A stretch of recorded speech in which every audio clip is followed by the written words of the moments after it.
Bonjour Cédric Villani, Bonjour. je suis content d'être ici présent à l'Assemblée nationale dans votre bureau. Nous avons procédé à une petite entrevue pour discuter de questions diverses et je vous laisse premièrement vous présenter votre parcours, tout ça.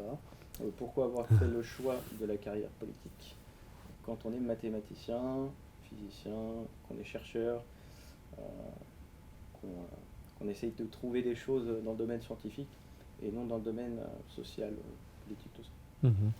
Cédric Villani, mathématicien, 48 ans, 3 enfants.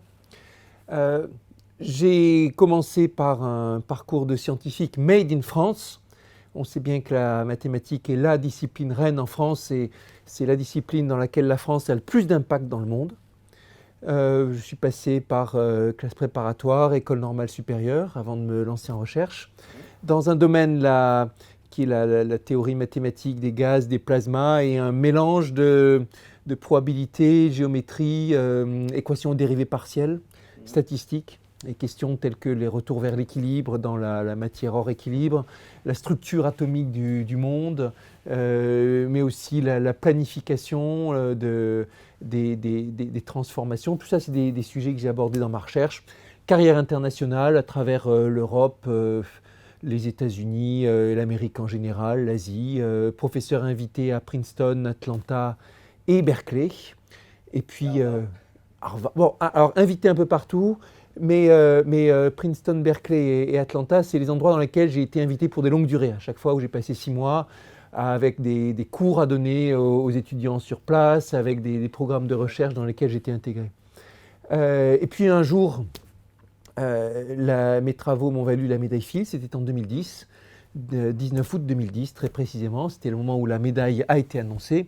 Médaille Fields, tous les 4 ans, 4 mathématiciens ou mathématiciennes typiquement, décernés au Congrès international des mathématiciens, au nom de l'ensemble de la communauté mathématique internationale et devant la communauté internationale qui est rassemblée par milliers ce jour-là.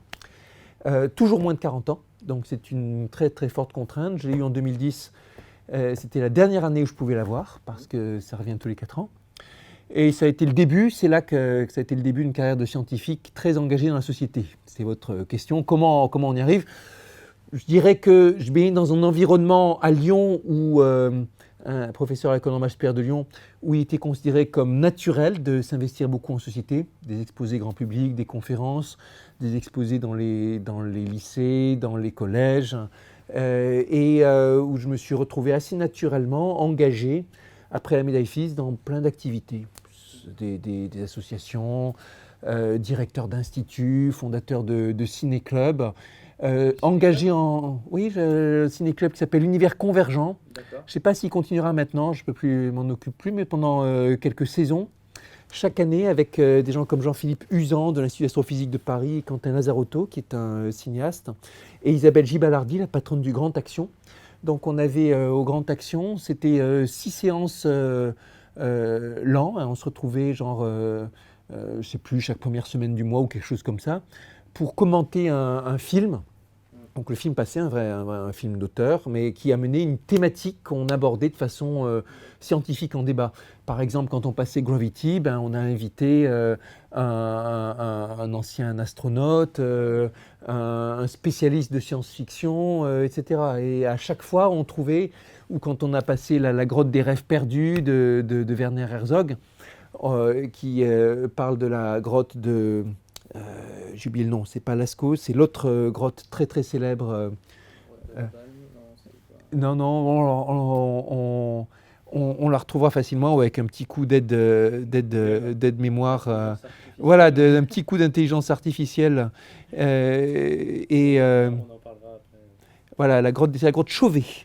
Donc la grotte Chauvet, et donc on avait invité une personne qui avait été l'une des premières à expertiser, à explorer la grotte Chauvet, et puis on a invité un spécialiste de réalité augmentée et réalité virtuelle, parce que la grotte a été entièrement transformée en quelque chose de virtuel, de sorte qu'on puisse faire une visite virtuelle. Donc on animait comme ça des débats. Et puis j'ai été engagé dès 2010 dans le fédéralisme européen, militant fédéraliste, comme je suis toujours. Donc ça m'a fait côtoyer du monde en politique. Petit à petit, de fil en aiguille, je me suis retrouvé dans la politique nationale également. Et donc, qu'est-ce qui vous avait fait basculer de La République En Marche à quitter La République En Marche? Je me suis engagé dans La République En Marche en 2016-2017 parce que j'étais attiré par le côté très européen. C'était la campagne la plus européenne parmi celles qui étaient menées à l'époque dans les candidats à la présidentielle. Et je me retrouvais aussi dans l'idée de La République En Marche de dépasser le mur entre société civile et politique, donc du monde engagé de la société civile et un grand tropisme européen. C'était les deux points qui m'attiraient particulièrement. Ce n'est pas allé entièrement de soi dès le départ et il y a eu vraiment un enchaînement de circonstances qui a fait que j'ai quitté mes fonctions de directeur d'institut pour devenir député.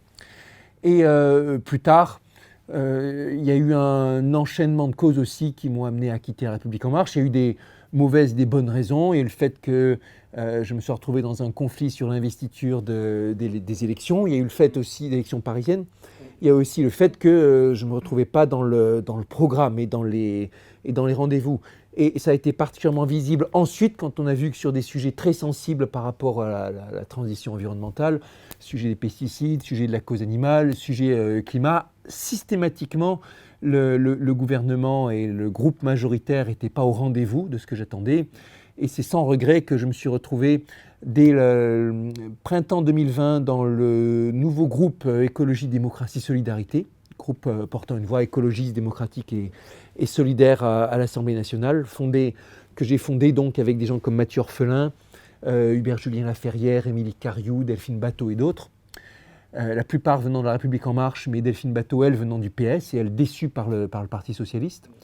On s'est retrouvés dans ce groupe écologiste qui a très bien fonctionné, de sorte qu'après, tout naturellement, je suis devenu le porte-parole de Delphine Batho dans la primaire des écologistes et que je suis maintenant engagé dans la campagne présidentielle des écologistes en soutien de Yannick Jadot. D'accord. Et j'avais une question. Qu'est-ce que vous pensez de la Pologne? Vous croyez encore à l'Union européenne en voyant ce qui se passe en Pologne, d'abord, la Pologne, en Angleterre La Pologne, un pays d'abord historiquement fascinant, avec une histoire très dure, une histoire dans laquelle elle a été colonisée, envahie, le théâtre d'affrontements violents, le théâtre d'actions génocidaires, les grands massacres juifs en Pologne. Et la Pologne, une nation aussi qui est sous-estimée dans son rôle historique à certains égards. Dans une de mes bandes dessinées, il y a un passage sur la Pologne, je ne sais pas si j'ai des exemplaires ici. J'ai fait 2 bandes dessinées, j'ai eu beaucoup d'actions faites avec des acteurs de la société civile et avec des artistes. Et en particulier 2 bandes dessinées avec le dessinateur Edmond Baudouin. À chaque fois je faisais des scénarios, lui faisait la mise en dessin. Mais aussi j'ai fait les textes pour un album photo de la photographe Lisa Rose, une photographe remarquable. Un petit livre coécrit avec Bart Abbas, un livre écrit avec le musicologue Carole Beffa. Donc j'ai fait comme ça un certain nombre d'initiatives qui étaient inhabituelles et qui étaient des façons de parler d'interface entre science et culture de façon générale. Et dans cette petite bande dessinée qui s'appelle Les Rêveurs lunaires, ça parle de la Seconde Guerre mondiale sous l'angle de la responsabilité des scientifiques innovants.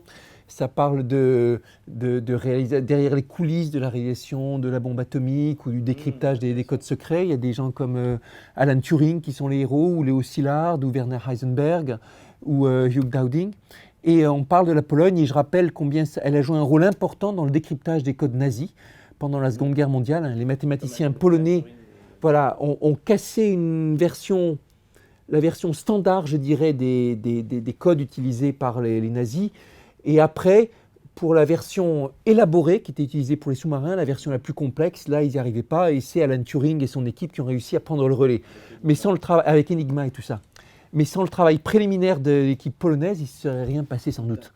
Et aussi, je rappelle le rôle des aviateurs polonais dans la bataille d'Angleterre. Dans les aviateurs, ceux qui étaient en exil venant de République tchèque, venant de Pologne.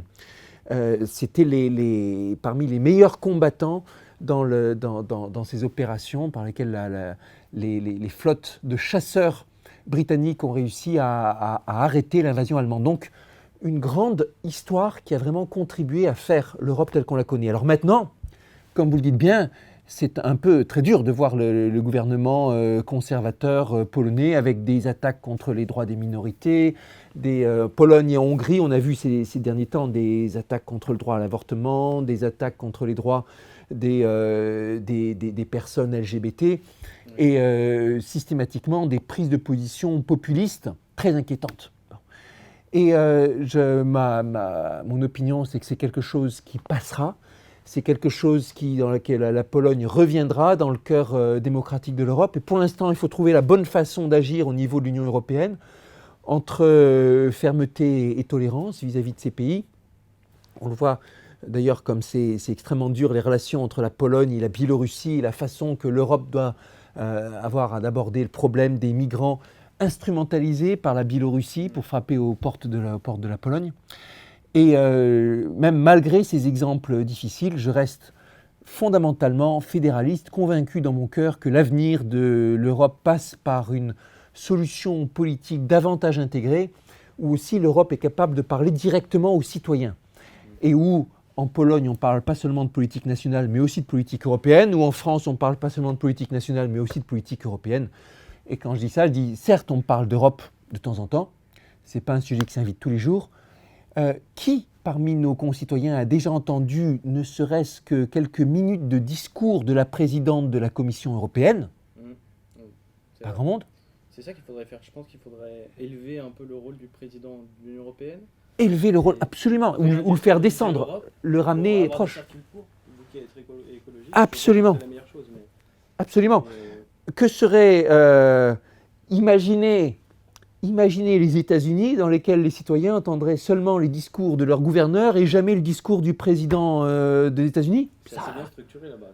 C'est très structuré. C'est un État fédéral. Mais tous les États fédéraux fonctionnent de manière générale bien, je trouve. Je crois que la Suisse, c'est une confédération, mais c'est la Suisse est une confédération. C'est fédéral. Le Brésil est fédéral. Voilà. L'Inde est fédérale. C'est bien dispatché au niveau des pouvoirs. Et du coup, je pense que ça permet de mieux avancer. Et la Chine n'est pas fédérale, mais les régions ont absolument. Les régions ont un grand pouvoir. Maintenant, la Chine est, il faut le dire, maintenant un État criminel et on va éviter pour le traitement des minorités, traitement des Ouïghours, la façon dont le droit de parole est muselé. Jack Ma, ou je vais évoquer Ilham Tohti, qui est l'intellectuel ouïghour, professeur d'université, qui a été condamné à la prison à vie pour avoir maintenu un site web avec ses élèves dans lequel il parle de culture ouïghour et de la façon de vivre en paix entre la culture ouïghour et la culture Han, ou la culture chinoise. C'est quelque chose qui est juste intolérable. Et c'était pas comme ça déjà avant, mais c'est juste que les Américains auraient plus élevé la voix sur ce qui se passait en Chine. Non, c'est un sujet que j'ai suivi et j'en ai fait des voyages en Chine. Il y a eu un durcissement avec l'arrivée au pouvoir de Xi Jinping et aujourd'hui l'affaire est bien plus grave, bien plus fermée qu'elle n'est. J'ai des collègues universitaires qui en sont réduits à devoir apprendre la pensée de Xi comme si c'était un grand philosophe, un grand intellectuel, un grand scientifique. C'est quelque chose qui est juste intolérable. Alors, puisqu'on est sur ce sujet, j'en profite pour noter que les libertés, les droits humains sont un sujet sur lequel j'ai été très actif. J'avais été actif dès 2017 auprès du président de la République, auprès d'un certain nombre d'institutions pour que la France reconnaisse la réalité de l'affaire Maurice Audin, le nom de ce militant de l'Algérie indépendante qui a été torturé et assassiné par l'armée française en 1957. Mais c'était un parmi de très nombreux militants qui avaient été alors enlevés et assassinés, et ça a été documenté. Ce n'est pas le seul camp qui a fait des exactions terribles, hein. Il s'est passé beaucoup de choses horribles dans tous les camps, dans tous les côtés en Algérie, mais je militais pour que la vérité historique soit reconnue et qu'il y a eu cette déclaration du président Macron en septembre 2018 sur la torture en Algérie, dans laquelle j'avais contribué. Régulièrement, je m'élève aussi sur le sujet des Ouïghours, sur les prisonniers d'opinion en Égypte, sur ce qui est arrivé aux journalistes du Hirak en Algérie. Aujourd'hui, sur Julian Assange, il se trouve que j'ai Ah oui. l'autocollant ici bon qui le sujet. concerne, voilà. Lanceur d'alerte, persécuté par les États-Unis depuis plus de 10 ans pour avoir créé Wikileaks et révélé des secrets, de lourds secrets sur les exactions dans les guerres menées par les États-Unis. Il est en prison. Aujourd'hui, dans une prison de haute sécurité à Londres. Il va bientôt être transféré aux États-Unis. Et la grande crainte, c'est qu'il soit extradé aux États-Unis.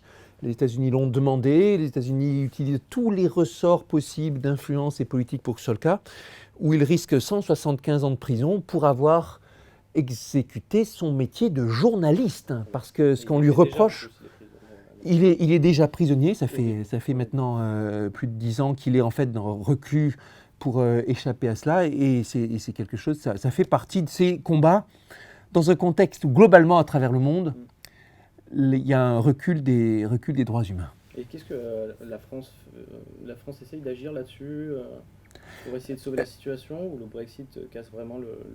Je compte bien que la France agisse là-dessus. Nous sommes une quarantaine de députés déjà à avoir signé une proposition de résolution en faveur de Julian Assange pour lui accorder l'asile politique, reconnaissant qu'il est ni plus ni moins aujourd'hui qu'un prisonnier politique. Et ça fait partie d'une stratégie d'influence. Alors, pour l'instant, nous sommes en train de convaincre les collègues parlementaires, en particulier avec aussi François Ruffin, qui est très impliqué sur ce dossier depuis longtemps. Mais aussi, comme je disais, nous sommes une quarantaine. Et Éric Dupond-Moretti, je crois, avait un moment défendu... Alors, Éric Dupond-Moretti, avant de devenir garde des Sceaux, était l'un des avocats de Julian Assange et était très impliqué, et comme il a bien insisté, sur les services rendus par Julian Assange à la France, parce que c'est grâce à lui qu'on a appris que les États-Unis avaient espionné 3 présidents successifs de la France, avaient espionné plusieurs ministres de l'économie pour faire de l'espionnage industriel. Par exemple, tous les contrats de plus de 200 millions d'euros étaient systématiquement espionnés et investigués par la CIA. Et il y a là des services qui nous a été rendus pour lesquels la France doit être reconnaissante. Je suis d'accord avec vous. Sachant que la Chine aussi fait beaucoup ça, en connaissant bien le CEA. Il y a eu déjà beaucoup d'espions chinois qui avaient volé des brevets qui valaient des milliards. Avec Oh là là, des USB sur les parkings. toute une affaire, complètement. Je vois que vous êtes bien informé sur ce genre de pratique. Bien informé. Et du coup, ce que je voulais savoir, c'est votre avis sur l'intelligence artificielle et le combat entre les différentes puissances là-dessus. Mmh. L'ordinateur quantique, parce que ça va être quelque chose qui, je pense, va changer le monde, entre guillemets. Et je voulais avoir votre avis là-dessus. Mmh. Alors, intelligence artificielle, ordinateur quantique sont des sujets que j'ai pu traiter en tant que parlementaire en mission pour l'IA, ou pour la stratégie quantique, c'est en tant que président de l'Office parlementaire scientifique. Donc j'ai pu faire des notes sur le sujet et organiser aussi des auditions parlementaires dans lesquelles on convie, là, en l'occurrence, on avait convié une douzaine d'acteurs, des chercheurs, des entrepreneurs, des industriels, des mathématiciens, des spécialistes de cryptographie, des spécialistes de communication. Parmi les chercheurs, il y en avait qui étaient plutôt physiciens, d'autres plutôt sur l'interface entre physique et théorie de l'information. Et ce sont des sujets absolument passionnants. Dans un cas comme dans l'autre, ce sont des sujets qui, quand on les traite, quand on fait avancer la recherche dessus, ont des effets collatéraux positifs. Je veux dire qu'ils vous forcent à trouver des liens entre disciplines, ils vous font faire des développements technologiques qui sont intéressants en soi. Par exemple, dans la stratégie quantique, il y a tout le domaine des capteurs quantiques qui peuvent servir un jour à un ordinateur quantique, mais qui servent déjà à faire des mesures de certaines choses extrêmement précises, mesurer la masse de certains objets, détecter des mouvements d'eau, faire des mesures d'humidité, des choses extrêmement précises, ou mesurer le temps avec de façon industrielle, mais avec une précision hallucinante. Voilà, absolument. Et est-ce que ça pourrait aussi, la technologie quantique pourrait permettre peut-être de casser les nouvelles crypto-monnaies, les nouvelles monnaies d'aujourd'hui, donc les crypto-monnaies, et notamment comment ça s'appelle, les numéros, il y a énormément de chiffres pour un portefeuille Bitcoin par exemple. Les blockchains, les algorithmes de blockchain, une attaque de type brute force avec une technologie quantique. Donc, Mmh. je pense que moi, dans ma logique, ça c'est possible, et sachant qu'on en est proche, est-ce que vous Alors, avez une crainte là-dessus Alors, sur la sécurité des mots de passe, la cybersécurité? il y a effectivement plusieurs sujets. Alors, on va distinguer dans le quantique des niveaux d'avancement qui sont très variés. Les capteurs quantiques, ils sont en développement, il y a des choses remarquables qui se font déjà. La cryptographie quantique, qui est la façon d'utiliser certaines caractéristiques physiques pour transmettre des clés de codage de façon ultra sécurisée avec une certitude absolue que ça n'a pas été intercepté, c'est en phase d'être mis en place. Alors, ça restera certainement réservé à des communications très particulières, ultra sécurisées, entre gouvernements ou des choses comme ça. Et donc les gouvernements auront plus de pouvoir sur les personnes. Parce que du coup, ils auront la technologie et les personnes ne pourront pas se la procurer. Et donc avec une technologie où ils peuvent, eux, attaquer, craquer un mot de passe, etc. Alors en attention. 2 minutes. Et de l'autre côté, le peuple qui va peut-être pas avoir la chance d'avoir cette technologie dans ses mains tout de suite. Alors, on aura une période où en fait les politiques vont pouvoir. Peut-être, ce qui est sûr, effectivement, comme vous le dites, ça va augmenter la symétrie et on a besoin de ce rapport, de cette dialectique en général. C'est bien pour ça que Wikileaks est important. Maintenant, attention, faire des messages hyper sûrs, encryptés, ça c'est pour très bientôt. Casser les messages encryptés avec l'informatique quantique, ça c'est beaucoup moins clair. C'est beaucoup moins clair parce que l'ordinateur quantique n'existe pas encore et personne ne sait quand il arrivera. Il existe des bébés ordinateurs quantiques. Des puces, ouais. Oui, des puces, il y a on appelle ça des qubits, les unités de base quantiques. Le plus grand, je crois, le plus puissant, je crois, il se trouve aux États-Unis pour l'instant. Aux États-Unis. En Chine, ils sont en train de faire quelque chose, mais ils ne disent pas trop. Et aux États-Unis, ils font des programmes de recherche sur un peu tout. Oui, c'est leur force. C'est leur force, avec des moyens financiers juste phénoménaux qui sont mis sur la recherche et l'industrie et l'innovation. Et ce qu'il faut savoir, c'est qu'il y a 2 sortes de qubits, ce qu'on appelle les qubits physiques. C'est un dispositif de nature quantique qui peut être de plein de sortes différentes, mais qui effectue une opération élémentaire informatique et avec une certaine probabilité de réussir ou pas, compte tenu des lois de la mécanique quantique qui sont probabilistes. Et il y a le qubit logique, qui lui, on est sûr de ce qu'il fait. Les qubits logiques, on s'attend à ce qu'il faille assembler beaucoup de qubits physiques pour les faire. Pour l'instant, on ne sait pas faire les qubits logiques. De sorte que les ordinateurs quantiques aujourd'hui existants, ils sont toujours bruités. Ils ne rendent pas leur procédure à coup sûr, où il faut, sur certains modes de calcul spéciaux, les utiliser. Et ce qu'on sait, c'est qu'il y a certains algorithmes qu'on sait effectuer avec des technologies quantiques. Enfin, le jour où on aura les technologies quantiques, aussitôt on saura exécuter les algorithmes. Et d'autres où on ne sait pas. Ça fait partie des programmes de recherche. On ne sait pas, et c'est toute la question par rapport à ce que vous dites, ce qu'on appelle la cryptographie post-quantique, identifier aujourd'hui vraiment quels sont les procédés qui résistent aux attaques quantiques éventuelles et ceux qui ne résistent pas. Mais on a une idée.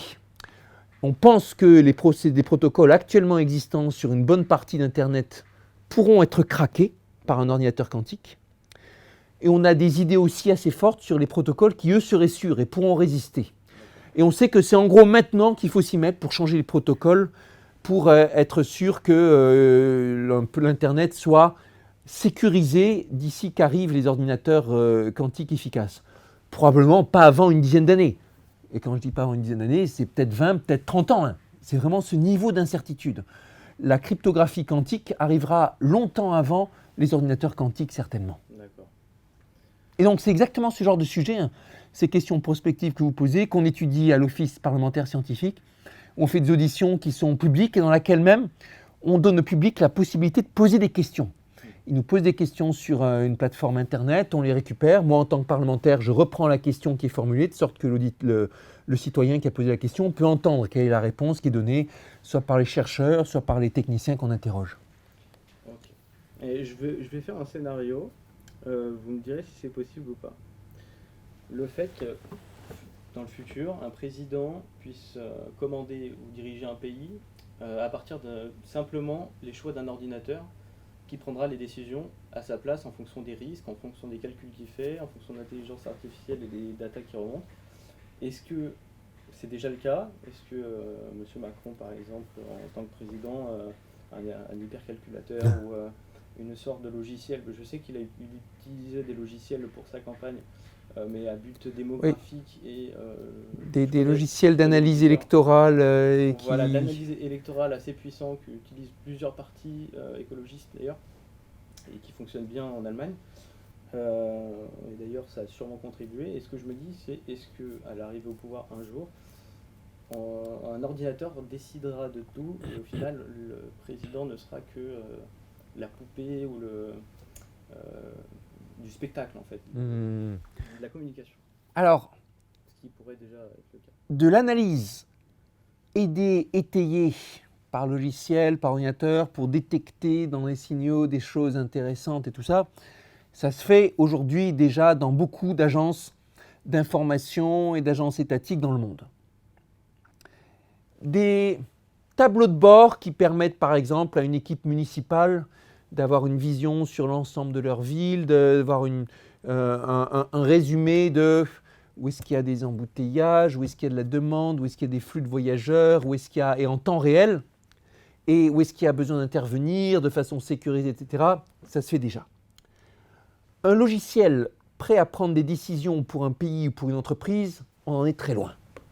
Ou alors dire, qui dit au président la décision à prendre. Qui affiche par exemple, vous avez tant de chances que ça ne marche pas, ou vous avez... Nous en sommes très, très loin. Je pense pas, je peux faire des paris, je pense que ni vous ni moi on le verra de notre vivant, ça. D'accord.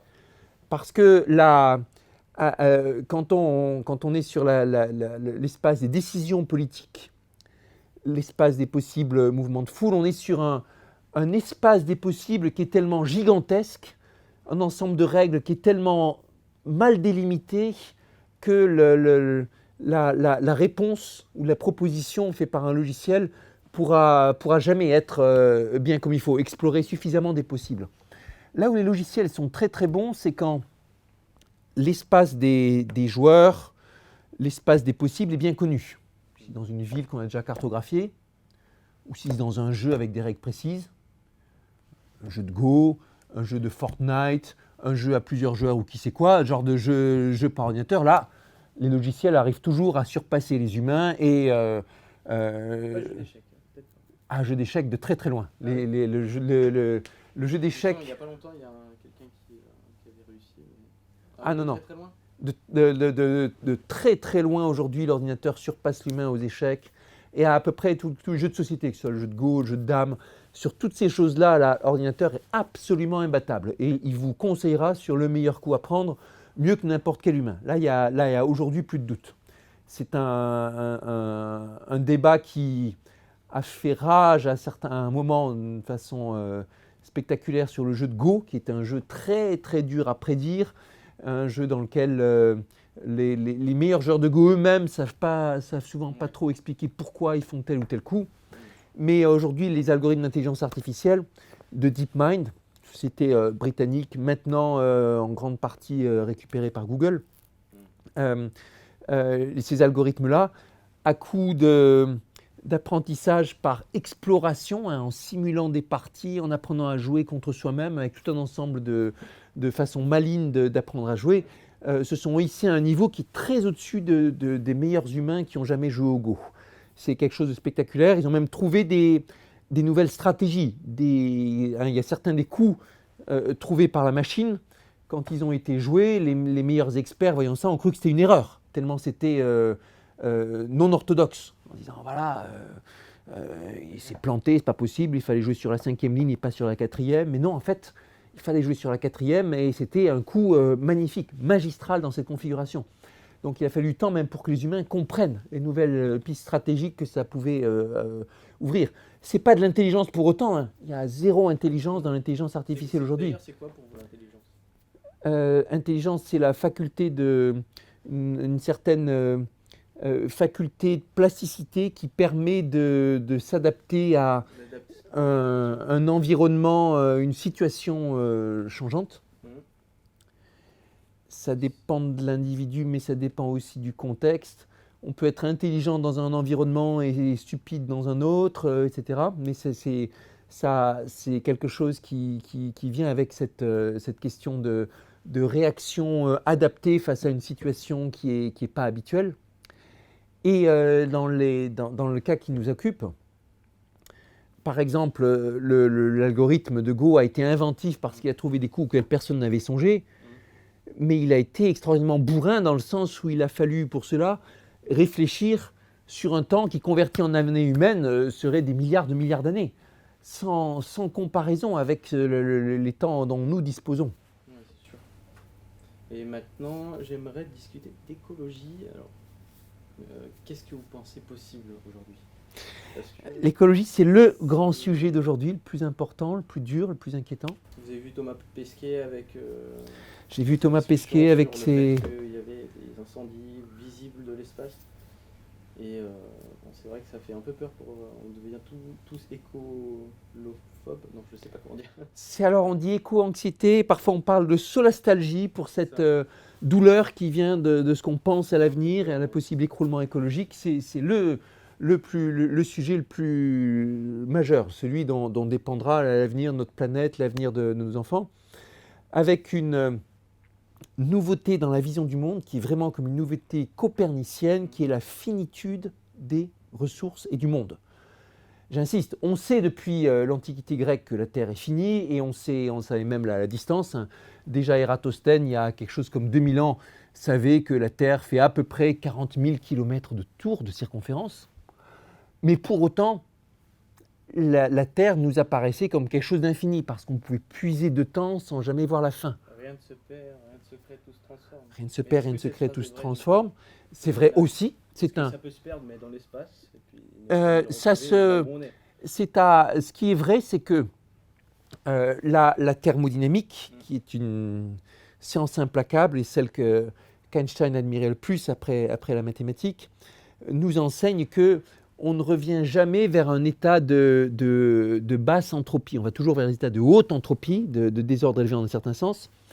Et par exemple, aujourd'hui, l'humanité continue à vivre par l'exploitation de configurations très singulières qui sont des gisements de minerais, des gisements de pétrole qui ont été amenés là comme des choses très bien ordonnées dans lesquelles on peut puiser.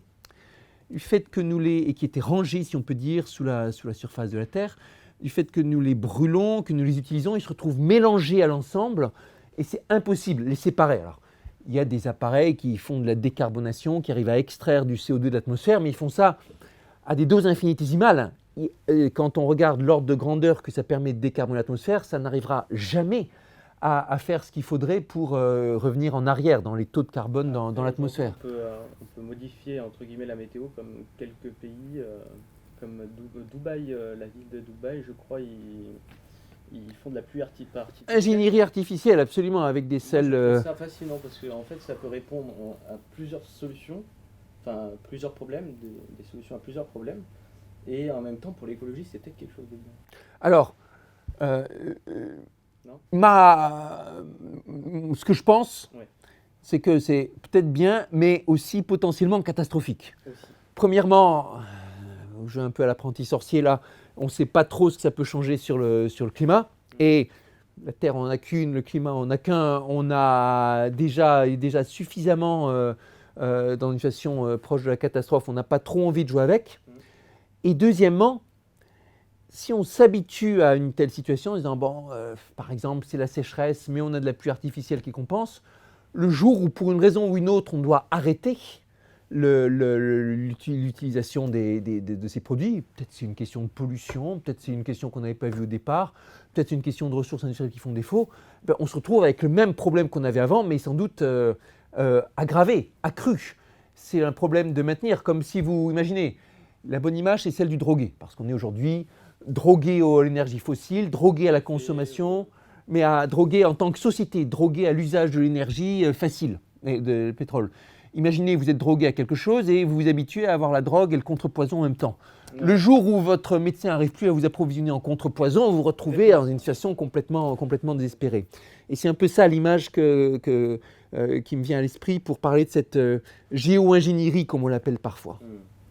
Et Est-ce que vous avez une citation pour terminer? Parce que je vois, là je suis un peu stressé, je vois que le temps arrive à sa fin. Alors, Tellement de questions à donner, tellement... écoutez, je vais voir si quelques citations, s'il m'en vient quelques-unes qui peuvent illustrer les quelques points qu'on a abordés. Pour illustrer l'intelligence artificielle, une que j'aime bien, qui je crois est de Marvin Minsky, l'un des pionniers, ou quelqu'un de cette époque-là, qui dit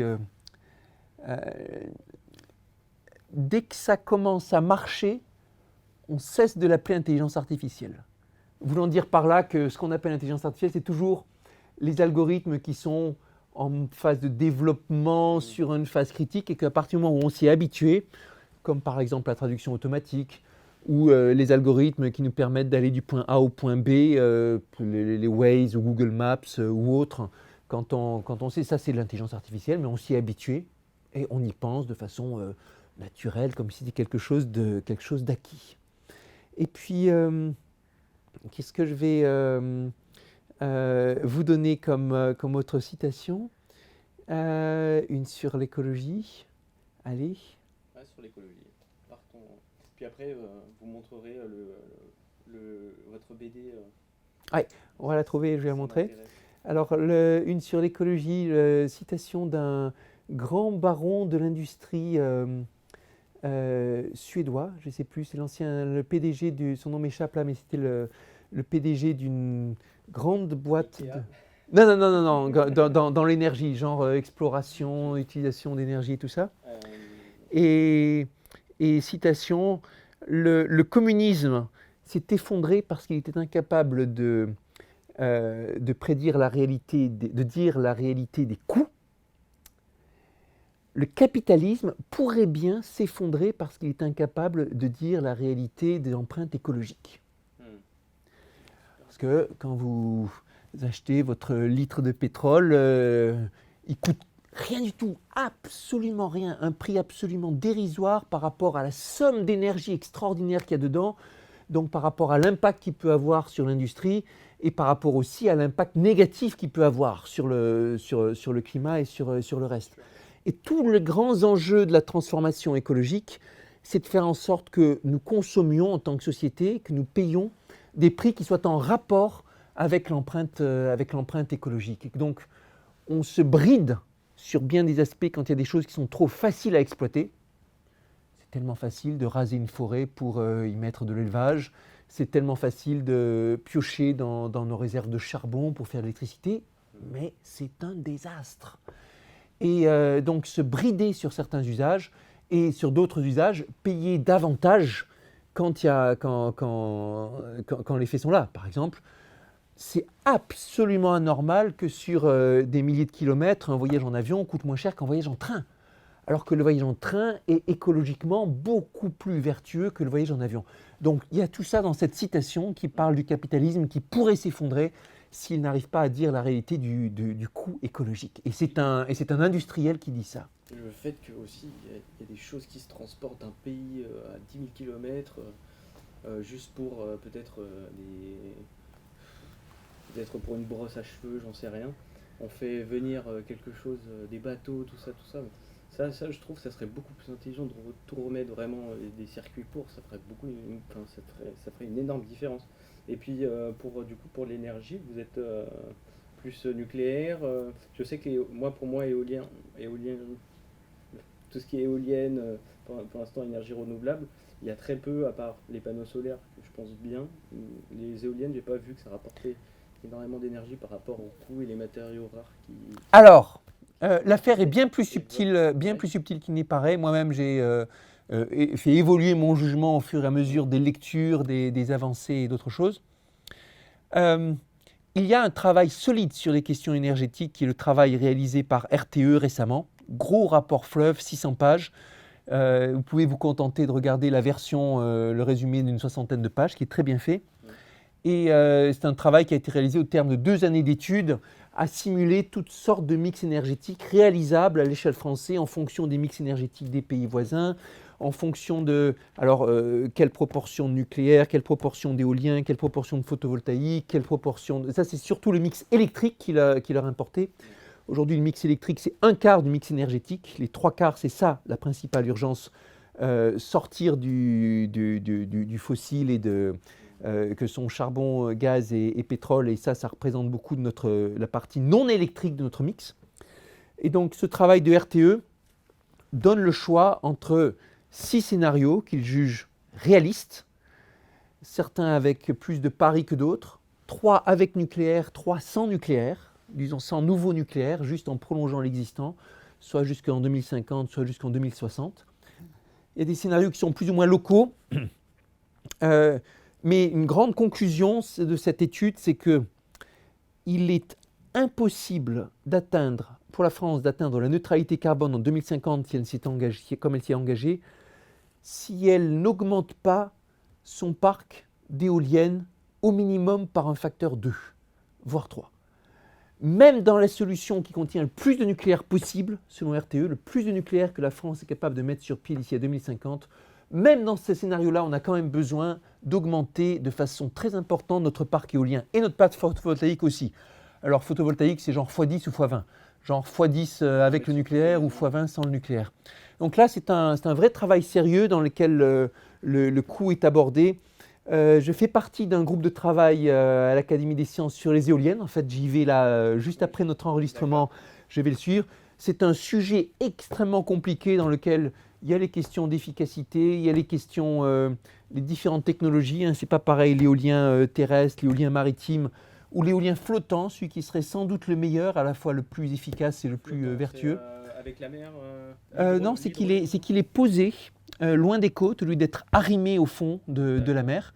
On parle d'éolien posé quand il est arrimé au fond. Le parc de Saint-Nazaire, le parc de Saint-Brieuc seront des parcs posés, des parcs posés. Et on parle de flottant quand c'est quelque chose qui s'installe, qui flotte sur l'océan. Alors c'est une technologie bien plus délicate, qui n'est pas encore mature, mais qui est plus rassurante pour les questions de défense de l'environnement et qui est aussi certainement plus efficace du point de vue énergétique. Et c'est des choses qui continuent à bouger. Je rebondis sur ce que vous disiez sur le besoin de localité avec lequel je suis parfaitement en phase. Je vous propose la citation. L'avenir sera local ou ne sera pas. Très bien, merci à vous Cédric Villani. Merci à vous chers amis. Et puis je vous remercie énormément pour cette première Merci à vous et bon courage dans votre travail, dans ce que vous faites pour cette information exigeante bon qui est importante.